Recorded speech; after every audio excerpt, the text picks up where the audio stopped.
Hello everyone and welcome to the channel. I'm Emmanuel, I'm an Airbus pilot, and in today's video let's have a look at my brand new Thrustmaster Airbus Sidestick. Now I just bought that one because I needed a compact solution for taking my hardware along to my layovers so that I can do a little bit of YouTubing while I'm on the way. Likewise, I just bought a gaming laptop, but that is going to be a part for a separate dedicated video where I'm going to go into all the decision process and stuff like that. So today let's go ahead and deal with the Thrustmaster stick. I've literally just connected it to my flight simulator, and I have just changed a couple of control settings as I want to show you real quick before we are going to do my very first flight with this. So basically, all I did was to change a couple of the cockpit camera options. Basically, this is what I've assigned. So that look up right over there. Ignore that. That's a work in progress. We might as well just clear that out right now. So this is basically the changes that I've done, that I can use my coolie hat in order to quickly look around the cockpit compared to the default assignments, which would have used the coolie hat just in order to access different quick views. Apart from that, I haven't done any changes to any of the settings, and I've basically just changed literally nothing. So everything is factory settings over here. And with that, we are now going to jump into the Fenix A320, and we are going to do a quick pattern around Westerland Sylt Airport by FS Development Group, which, by the way, is a really good looking airport. And we are just going to get the first impressions and might do a little bit of changing sensitivities and stuff in order to replicate the actual Airbus feeling a bit closer if that becomes necessary. So, all of that said, here we are. I have basically prepared ourselves for a little local pattern, and we're going to do a little bit of local air work as well. A quick word, the Thrustmaster stick is currently the only piece of flight simulation hardware connected to my computer, so for that reason I'm also doing the thrust over the stick, as it does have a thrust axis on it. However, that thrust axis, it's not a very large axis, so for that reason I'm not expecting too much over there. But on my actual layovers, I will carry the Thrustmaster Airbus or the Thrustmaster Boeing thrust quadrants with me as well, because those do fit in the bags rather well. So that is not going to be too much of my issue, but since we're testing the Thrustmaster stick today, we are going to have a look at that. Okay, so I would say we are basically sitting here, ready to go. On the runway, I have programmed the FMS and done everything the lights already. So let's just go ahead and add a little bit of thrust. And I will somewhat talk you through my experience with the Thrustmaster stick as we go along. So this is literally my very first takeoff with it. I haven't done anything but to just move it a little bit and see that I'm getting general control responses over here to be sure that it works at all. Okay, so let's go. First thing I notice there straight away is that it's basically very, very hard, if not almost impossible, to do accurate thrust settings, but that is literally what we expected. So I'm using the twist axis here for the rudder, and well, it seems like we need rather strong inputs there, quite a bit more than I would expect. But of course, I'm comparing rudder pedal inputs. Okay, so rotate. Quite a bit back pressure. Okay then, positive climb. Gear up. So let's see how that is going to turn out now. Basically, my first rotation felt like I needed quite a bit of stick input. Maybe a little bit more than I would expect even. Okay, so let's go ahead and turn flight directors off, but on. Alright, and now we're going to climb out to an altitude of 3000. Let's set climb thrust. Here we go, speed auto thrust. Okay, so it does seem like I do need quite a bit more input. Let's do a couple turns. Oh yeah, I definitely need much stronger inputs there than what I would need on the real Airbus. So if I'm just using the default axis now, this is the result of an input from which I would basically expect this. So we definitely need to work on the sensitivities there. Let's go into the settings straight away and work a little bit on that. So Thrustmaster, TCA A320 pilot, sensitivity. Let's go for that. Okay, so it's set -50 by default. Let's get rid of that. We're looking for the x-axis. I don't know why it's actually set that. I mean, that seems to be the default value here. But, okay, let's get rid of that. Apply and save. Resume. Okay, that's much closer to what I would expect from an actual Airbus input. This is much closer. Okay then, let's go flaps up.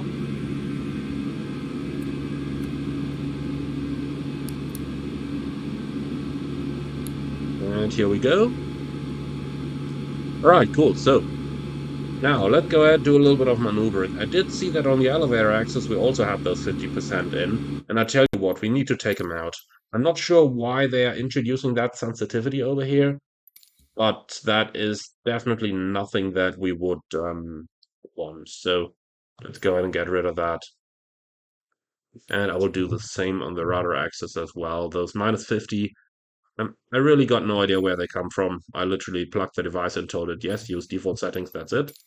Let's get rid of those as well. Okay, save, thank you, here we go. Okay, so let's go ahead and do a little bit of maneuvering with it then. Standard left turns, right turns, let's go for that. That actually feels rather accurate now in terms of the deflection needed in order to get a certain response from the airplane. So that seems quite alright.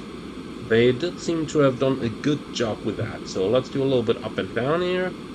And that likewise does look pretty okay, to be honest. So Thrustmaster did do quite a convincing job in terms of the up, down, left, right movement, provided you take that sensitivity out. So if I'm looking at the response of my Fenix over here to very slight back inputs, you know, this is very small inputs now, like moving maybe just a little bit to actually recognize that the stick is getting out of the neutral zone here. And that is definitely believable. So a closer look at the instruments now and see if we can accurately fly a couple of vertical speeds and crank angles and heading and stuff.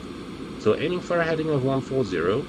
Normally I start rolling out when we are more or less 5 degrees from target heading. That seems to work pretty well here with the sidestick input that I'm used to from the A330. So let's go ahead now and try to go for a 1000 feet a minute rate of climb here. Obviously you just do very small inputs on your sidestick, and then you'll see what the resultant is going to be from the Airbus itself. So the way I judge this on my very first experience right now, 1000 feet a minute rate of climb, here we go, let's now do 1000 feet a minute rate of descent. The way I judge this from my very first experience here is that Fenix have probably programmed the Airbus with this kind of stick in mind. Now, I haven't read any of their Discord comments or stuff. Look at that, 1000 feet a minute. Very easy to actually achieve that. Just like in the real airplane. In the real airplane, it's so easy to fly, it's so easy to fly certain vertical speeds and stuff like that.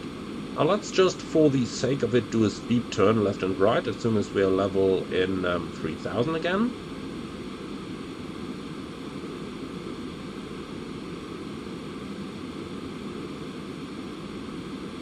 Might have been a little bit strong pitch up there, but doesn't matter, here we are. Okay, so let's do a steep turn to the right hand side. Going to use a 45 degrees angle of bank, which is the standard steep turn angle that we use on jets. Obviously in training scenarios only, you wouldn't use any of that in actual flight with passengers on board. That would only be for those check flights, maintenance, acceptance flights and stuff like that. But look at that, it's very easy to maintain my desired values. 45 degrees angle of bank, maintaining my altitude. Very easy to do that with your Thrustmaster stick. And it literally requires a rather minimal input, but that is exactly how an A320, or any Airbus for that matter, or at least any modern fly-by-wire Airbus is flown, because that's what the entire system design is for. Alright, so overall, I can say that I am rather happy with the way these airplanes respond. Let's roll it into a left steep turn back. Lost a little bit of altitude here, let's recover that. you can see I'm pitching up pretty slowly there, which is good, because that is the required level of precision that you need in order to fly an ILS later on. Now, flying the ILS is definitely going to be the next point we are going to do, and then let's see how that's going to work out, how precisely we can actually fly it when it comes to controlling the airplane all the way down to a minima, which is basically, I tend to say, which is the greatest challenge that you can have in flight simulation. In the real world, it's quite a bit easier usually,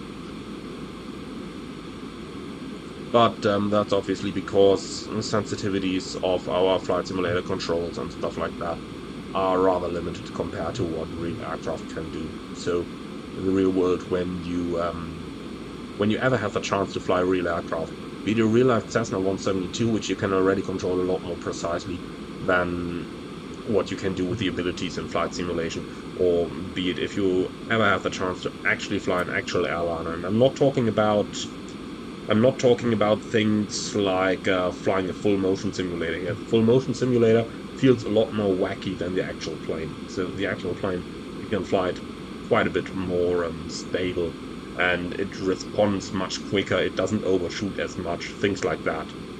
So full motion simulators are basically built so that they handle a little bit worse than the actual airplane, so that when you can fly the sim and you can fly the plane, you will be like, wow, that plane flies superb. And that's kind of the effect they're trying to achieve there. Alright, cool. So, let me quickly tidy up that FMS over here. It's going to be 1013, approach phase is active. So, my impression from handling the thrust levers is basically they suck. But that's expected. I mean, let's be honest here.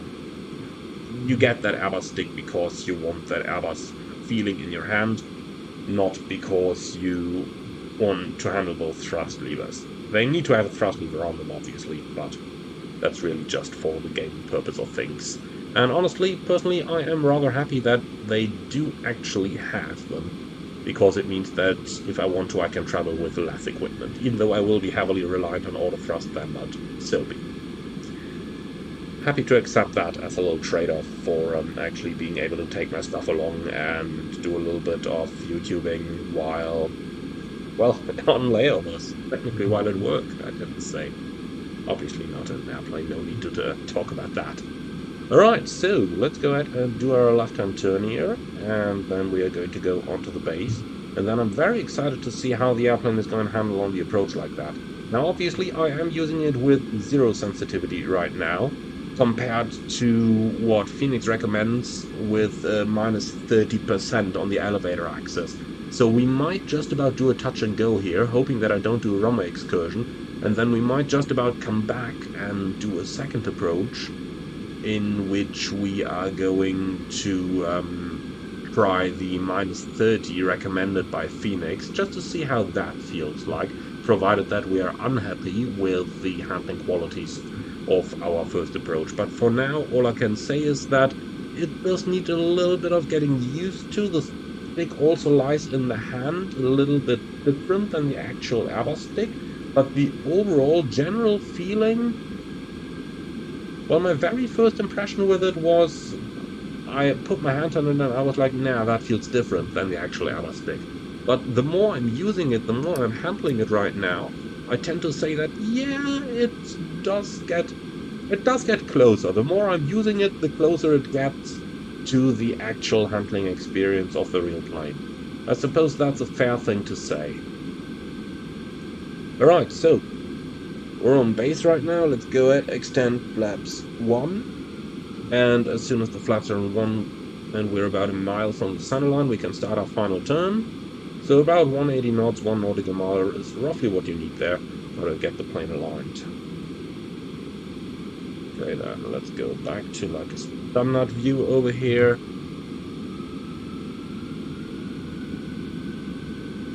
So 2 miles from centerline, let's fly another mile straight, and then we're going to start our final turn here. By the way, beautiful looking scenery out here. I'm really big fan of the northern German islands.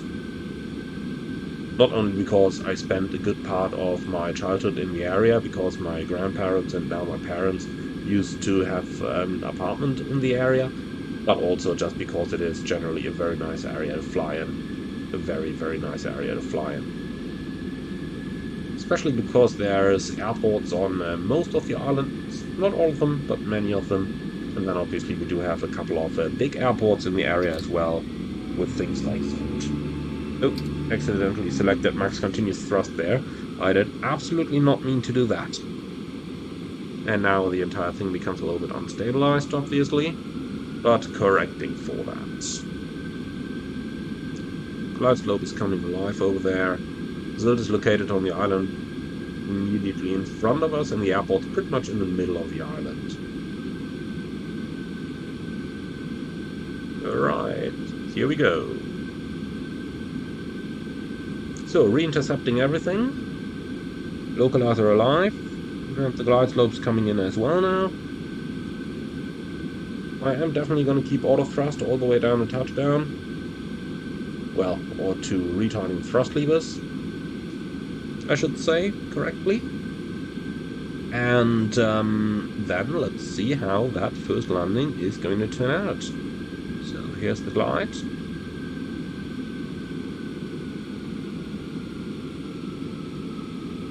And here we go. Nope, definitely not MCT. Definitely not now. Alright, cool, here we are. So let's make our life a little bit easier there. And on the spoilers already and put the lights on so that we can do everything else with keyboard commands. So that I can kind of focus my view in front. It still takes a little bit of getting used to handling the new gaming laptop and having that little bit smaller screen, which makes it a little bit harder to actually read all the displays and stuff like that, which is also part of the reason why my hand flying looks a little bit more inaccurate here right now. It's, you know, a couple of effects combined. Alright, let's also go for an auto brake.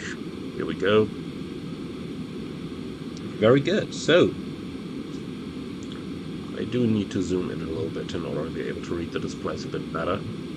Still gotta find some compromise there, but it's still very new using the new stick, the new gaming laptop and everything, so don't blame me for that. Alright, flaps 2.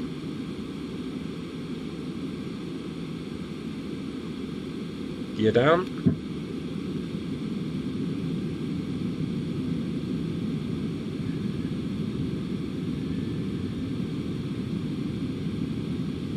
Okay, so a little bit high right now. Let's correct for that. But not more than 1,000 feet a minute. That just comes down to precise flying. And I can say that I'm doing pretty small inputs on my stick here. Flaps 3 and flaps 4. I'm doing pretty small inputs, and with that I can get the plane to respond pretty much to what I want it to do. 1,000. Checked. Okay, that's a little bit much of a pitch down moment right now, but so be it. Just gotta make sure we don't exceed the 1,000 feet a minute continuously here, otherwise we wouldn't meet the stabilized approach criteria anymore. There's a runway ahead, so that is pretty much looking very good right now. Very, very good. Okay, so the feeling of the Sidestick is still... yeah, it's still my first impression. Like, as soon as you start working with it, you start becoming comfortable with it. Now, after a little while, it now actually feels like it's lying in my hand in a way that I would expect it to. And it kind of starts feeling a little bit more Airbus over the time now. I wonder what it's going to be like. Tomorrow I will be flying the actual plane again, so I wonder what it's going to be like having that actual thing in the hand then after flying this one for a bit. But you can be sure that I will cover that. I will surely cover that in a separate video. Right, so let's see how that landing's going to go. 50, 40, 30, 20, retard. Come on. Right way down. Then flaps 2. so let's do that promised touch and go. Now the rudder handling feels quite a bit nicer as well. Okay, set thrust.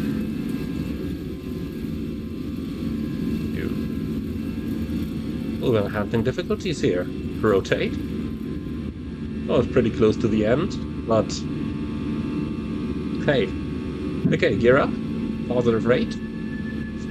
So overall, I would not say that we need to do a lot about these sensitivities here. They do seem okay on the first glance.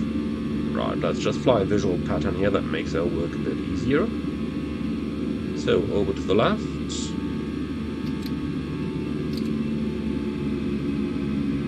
Okay, climb thrust set, flaps 1. And activate approach phase. Now that's looking good. We'll level off over here. 2000 is enough. That's all we need for the pattern. Alright, looking good. Can actually just go right back down to 1500, which is going to provide the standard pattern work. Now, let me just quickly go into the settings and let's try those recommended sensitivity settings of -30 now and see what they are going to look like. So that's the Yankee axis, sensitivity -30 set once and -30 set twice. Now let's see what that's going to look like. Resume. Okay, so let's just zoom into the PFD for a little bit. So pitching down a little. Yeah, this actually feels okay. So pitching up, pitching down. A little bit of left and right. Yeah, I do have to say, with the range of that Thrustmaster stick and those recommended -30% settings, it does feel pretty okay. That's how you can fly an Airbus. That's definitely how you can fly one. When I did try those -30% settings at home on my WinWings stick, that absolutely didn't work. Likewise on the Thrustmaster Warthog stick, but on the Thrustmaster Airbus stick, they actually seem to be quite alright. So, of course, I'm still over-controlling eventually from time to time here in the sim, but in general, the way this feels right now is rather accurate, I tend to say. One can definitely work with that from basis. Okay, then we're flying along the beam position, timing. Flying a nice visual pattern now. I'm sure you guys have seen my video on the first couple of landings of a real-world airline pilot. If you haven't, then be sure to check that out. That's basically where I explain how to fly all that pattern work and that kind of stuff. And it is definitely worth seeing. Okay, so then what's the timing? 30 seconds, so another 15 until we're going to turn base.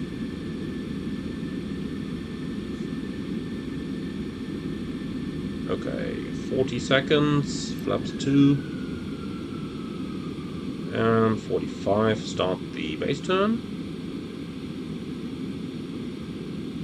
Start a very shallow descent over here. And down we go. Okay, looking excellent. Gear down.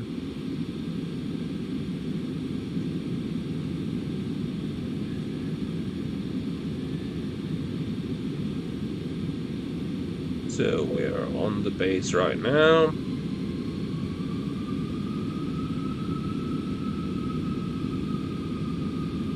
Okay, a mile to run. Let's start our final turn, slowly but steadily. There's a glide slope, excellent, flaps 3. And flaps full. Alright, so that's everything set. Let's see how this landing is going to go now. Looks like we're going to intercept at about a 2-mile final. That should be about fine. 1000. Checked. That village over here serves as a lovely little tool for getting your final approaches right in Sylt, even though I'm rather sure the inhabitants of the village are actually going to disagree with me on that point.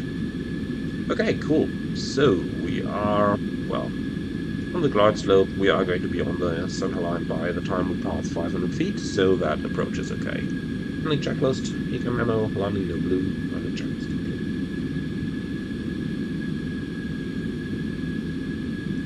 complete. Okay, turning final.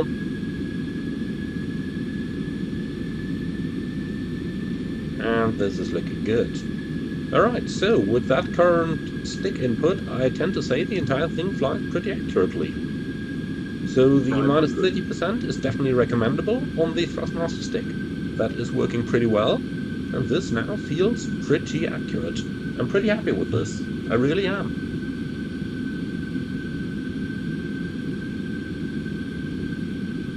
Okay, let's do that heading, and then I'll give you a couple of final words over here, and maybe a recommendation.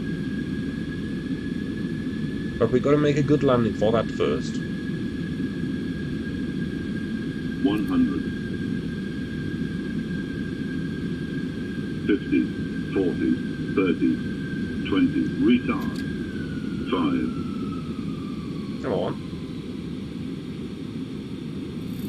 Well, here we are. Okay. Spoilers, reverse green, decel.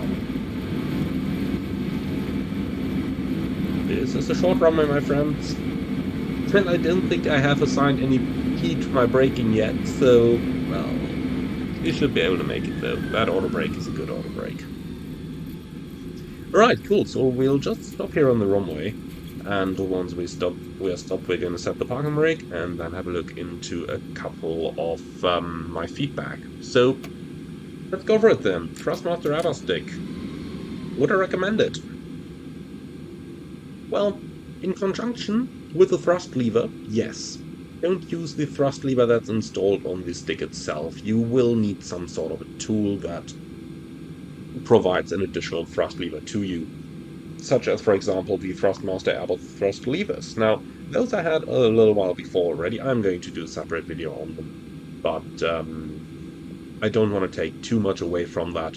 However, that is getting much closer than what you've got on the actual Thrustmaster Airbus stick itself.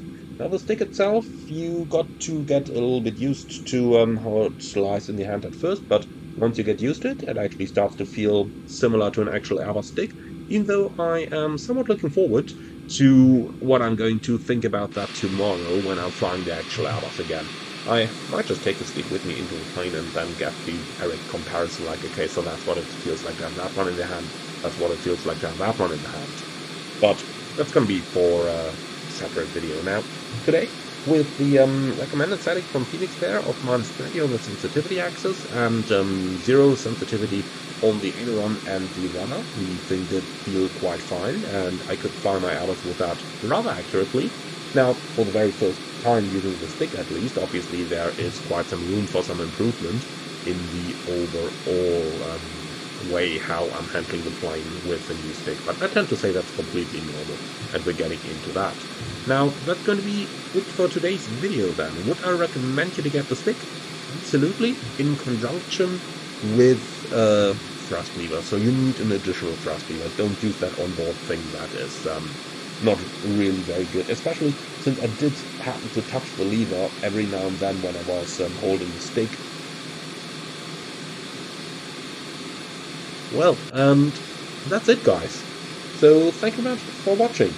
As a final caveat on this video is not sponsored by Thrustmaster or anything like. I just bought the stick from my private money, so this is my honest feedback on it.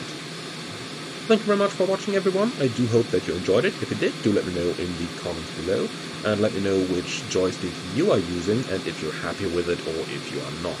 Now again, if you're using the Thrustmaster stick and you set minus 30 on the pitch axis, 0 on any other sensitivity, that works pretty well with the Fenix and gives you a pretty good feeling of what the actual Airbus feels like. Thank you very much for your attention. I do hope you enjoyed it. If you did, then be sure to leave a like on YouTube as well, as it does really help out the channel, and be sure to subscribe if you're up for more. Finally, if you are really liking my videos, I would appreciate a small donation through the Buy Me Coffee link in the video description below. Thank you very much, and see you all again on the next one.